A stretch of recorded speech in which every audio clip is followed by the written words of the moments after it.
population. Le 2 juin dernier, les services d'appel dédiés aux urgences ont été inaccessibles durant 7 heures. Des heures mortelles interminables, avec des conséquences tragiques que nous connaissons. Confier à Orange cette mission de service universel ne pouvait se faire sans exiger un système alternatif garantissant un fonctionnement vital pour la population. Et ma question pose moins le problème de la réaction de l'État, dont je salue les acteurs, mais la question de la prévention. Cette panne technique inimaginable, tant nous pensions ce dispositif garanti par un système alternatif, a par ailleurs mis en lumière de manière dramatique la très grande fragilité de notre système d'accès aux soins.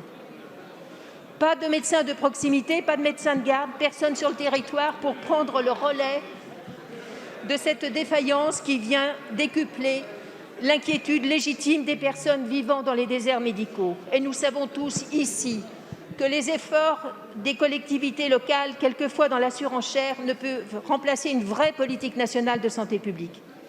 Ce qui vient de se passer est très grave. Au pire moment des tempêtes de 99 ou de Xintia en 2010, alors que la France était dévastée, le système de communication a toujours fonctionné. Nos concitoyens ne peuvent être à la merci d'un tel échec qui jette par ailleurs un terrible doute sur l'ensemble des systèmes de sécurité de l'État.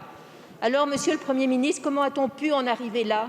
Quelles sont les procédures de vérification mises en œuvre? À quel rythme et par qui? Quel financement traitant de cette question de sécurité a été mis en place? Que dites-vous à nos concitoyens qui vivent déjà dans des territoires sans médecins et qui constatent que même des soins d'urgence, ils peuvent être privés? Je vous remercie. Merci, Madame la députée. La parole est à Madame Marlène Schiappa, ministre déléguée chargée de la citoyenneté.